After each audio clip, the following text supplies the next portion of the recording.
আপোনালোকে সকলোৱে জানে যে প্ৰাণৰ শিল্পী জুবিন গাৰ্গৰ মৃত্যু হৈছিল ছিংগাপুৰত আৰু সেই মৃত্যু স্বাভাৱিক মৃত্যু বুলি কোনেও অসমবাসীয়ে মানি লোৱা নাই আজিলৈকে আৰু তাৰ ইতিমধ্যে গোটেই তদন্ত প্ৰক্ৰিয়া চলি আছে আৰু এই জুবিন গাৰ্গৰ লগত একেলগে থকা সেই সময়ত ছিংগাপুৰত ইতিমধ্যে শ্যামকানু মহন্ত সিদ্ধাৰ্থ শৰ্মা বহুকেইজনক আটক কৰা হৈছে আৰু আমি বিচাৰিছোঁ এই সময়ত সদৌ অসম বাৰ্তাজীৱী সংঘৰ তৰফৰ পৰা আমি বিচাৰিছোঁ যে আচলতে এই যি জুবিন গাৰ্গৰ যি মৃত্যু বিশেষকৈ এই মৃত্যুৰ পিছত আচলতে জুবিন গাৰ্গক ন্যায় দিব লাগিব, চৰকাৰে দিব লাগিব, প্ৰশাসনে দিব লাগিব, আইন আদালতে দিব লাগিব আৰু তাৰ বাবে ইতিমধ্যে সমগ্ৰ অসমতে বিভিন্ন ধৰণৰ ৰাইজে ওলাই আহি বিভিন্ন ধৰণৰ কাৰ্যসূচী গ্ৰহণ কৰিছে আৰু অসম বাৰ্তাজীৱী সংঘও আমি ইয়াৰ ব্যতিক্ৰম নহয়, আমি ৰাইজৰ লগত আছোঁ। আমিও বিচাৰিছোঁ জুবিন গাৰ্গে ন্যায় পাওক। আৰু তাৰ লগতে আপোনালোকে সকলোৱে জানে দুদিন পূৰ্বে শ্যামকানু মহন্ত সিদ্ধাৰ্থ শৰ্মাক নেক্সট জিম্মাৰ বাবে দিয়া হৈছে আৰু তেওঁলোকক লৈ অহা হৈছিল বাক্সাৰ নিকাচিলৈ আৰু সিদিনাখন আমি সকলো সাংবাদিকে তাত উপস্থিত আছিলোঁ। তাত ৰাইজ আৰু আৰক্ষীৰ মাজত শিলাবৰ্ষণ হয়, আৰক্ষীয়ে শূন্যলৈ গুলীচালনা কৰে, এক অপ্ৰীতিকৰ পৰিস্থিতিৰ সৃষ্টি হয়।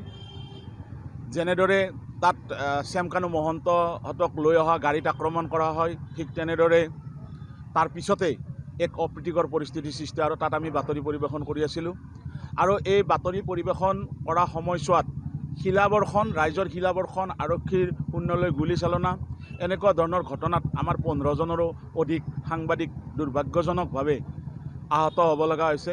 বহুতে ইতিমধ্যে চিকিৎসালয়ত আছে, সংবাদ গোষ্ঠীৰ গাড়ী জ্বলাই দিয়া হৈছে। গতিকে এই যি অমানৱীয় কাৰ্য, আমি সাংবাদিকসকলে বিশ্বাস কৰোঁ যে হিংসাৰ মাজেৰে কোনো সমস্যাৰ সমাধান নহয়। আমি গণতান্ত্ৰিক দেশত বাস কৰোঁ, গতিকে গণতান্ত্ৰিক পদ্ধতিৰে সকলো আচলতে সমাধান হয়। গতিকে এনেকুৱা ধৰণৰ যি অমানৱীয় কাৰ্য, বৰ্বৰ যি আক্ৰমণ, সাংবাদিকৰ ওপৰত যি বৰ্বৰ আক্ৰমণ হ'ল, আচলতে কালভাৰ্টৰ তলত সোমাই যেতিয়া সাংবাদিকে আশ্ৰয় গ্ৰহণ কৰি আছিল সেই সময়তো সাংবাদিকসকললৈ আমাৰ ওপৰলৈ শিলাবৰ্ষণ কৰা হৈছিল।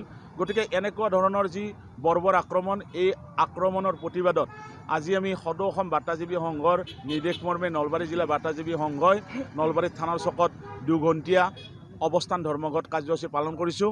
দেখিবলৈ পাইছে ইয়াত সাংবাদিকসকল, জিলাখনৰ সাংবাদিকসকলৰ লগতে অসম জাতীয়তাবাদী যুৱ ছাত্ৰ পৰিষদকে ধৰি ইতিমধ্যে জিলা ছাত্ৰ সন্থাৰ বিষয়ববীয়াসকলো আহি আছে।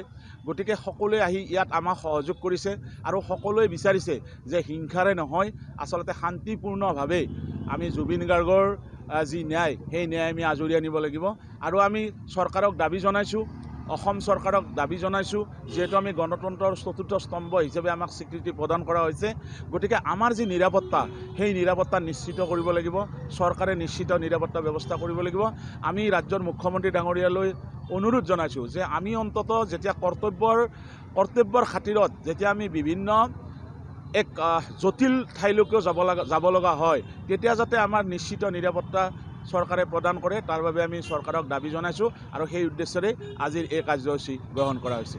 বাৰ্তাজীৱী সংঘৰ দ্বাৰা আয়োজিত আজিৰ নলবাৰী জিলা সমিতিৰ দ্বাৰা ইয়াত অনুষ্ঠিত হোৱা অৱস্থান ধৰ্মঘট কাৰ্যসূচীত উপস্থিত থকা শ্ৰদ্ধাৰ সাংবাদিকসকল আৰু বিভিন্ন দল সংগঠনৰ বিষয়ববীয়াসকল, ইতিমধ্যে আমি সকলোৱে জানো আমাৰ প্ৰাণৰ শিল্পী জুবিন গাৰ্গৰ যি ৰহস্যজনক মৃত্যু ছিংগাপুৰত আৰু তাৰ পিছৰ যি পৰিৱেশ, সেই পৰিৱেশে আচলতে প্ৰতিজন অসমীয়াক যে জুবিন গাৰ্গৰ মৃত্যুৰ ৰহস্য উদঘাটনৰ বাবে বিভিন্ন পৰ্যায়ত আমি দাবী উত্থাপন কৰি আহিছোঁ আৰু এই যি দাবী, এই দাবী আমি সদায় এটা কথা কৈ আহিছোঁ যে জুবিন গাৰ্গৰ ন্যায় পাবলৈ হ'লে আমি শান্তিপূৰ্ণভাৱে গণতান্ত্ৰিকভাৱে অৱস্থান গ্ৰহণ কৰিব লাগিব। আমি লক্ষ্য কৰিছোঁ যে সেইদিনা অভিযুক্তসকলক যেতিয়া নিকাচি কাৰাগাৰলৈ অনা হ'ল তেওঁলোকৰ সুৰক্ষাৰ স্বাৰ্থত, তেতিয়া তাত কৰ্মৰত সাংবাদিকসকলৰ ওপৰত শিলাবৰ্ষণ হ'ল। এতিয়া আমাৰ প্ৰশ্নটো হ'ল ৰাইজলৈ, যিসকল ৰাইজে এই শিলাবৰ্ষণ কৰিলে, এই শিলাবৰ্ষণ কৰা ৰাইজসকললৈ আমাৰ প্ৰত্যক্ষ প্ৰশ্ন যে আপোনালোকৰ বা বাতৰিসমূহ যেতিয়া বিভিন্ন মাধ্যমত প্ৰচাৰ কৰিব লাগে, জুবিন গাৰ্গৰ মৃত্যুৰ ৰহস্য উদঘাটনৰ বাবে ৰাষ্ট্ৰীয় আৰু ৰাজ্যিক পৰ্যায়ৰ সাংবাদিকসকলে যেতিয়া দিনে নিশে কাম কৰি আছে, তেওঁলোকে কি স্বাৰ্থত কাম কৰিছে? তেওঁলোকৰো প্ৰত্যেকজনৰে স্বাৰ্থ এটাই আছে অসমীয়া হিচাপে, যে জুবিন গাৰ্গৰ ন্যায় প্ৰাপ্তি। কিন্তু আমি যেতিয়া আৱেগৰ বশৱৰ্তী হৈ কৰিছে বা পৰিকল্পিতভাৱে যি কৰিবলৈ গৈছে। এই যে শিলাবৰখনত সাংবাদিকসকলক আক্ৰমণ কৰিলে, সাংবাদিকসকলৰ এইটো নৈতিক দায়িত্ব যে তেওঁলোকে বিভিন্ন পৰ্যায়ত বিভিন্ন বেয়া পৰিৱেশৰ মাজলৈ গৈ তেওঁলোকে বাতৰি সংগ্ৰহ কৰিব লাগে। আমি অসমৰ ৰাইজে জুবিন গাৰ্গৰ ন্যায় বিচৰা প্ৰতিগৰাকী ৰাইজে প্ৰতি মুহূৰ্তত এই কথাটো সচেষ্ট হৈ থাকিব লাগিব, যিহেতু আমাৰ দাবীখিনিক ৰাষ্ট্ৰীয় পৰ্যায়লৈ লৈ যাবলৈ বা আমাৰ দাবীখিনিক এটা জনমত গঠন কৰাৰ বাবে সাংবাদিকসকলৰ যি দায়িত্ব, সেই দায়িত্ব অপৰিসীম, অতি গুৰুত্বপূৰ্ণ। গতিকে আমি সাংবাদিকসকলক নিৰাপত্তা দিয়াটো আমাৰ দায়িত্ব।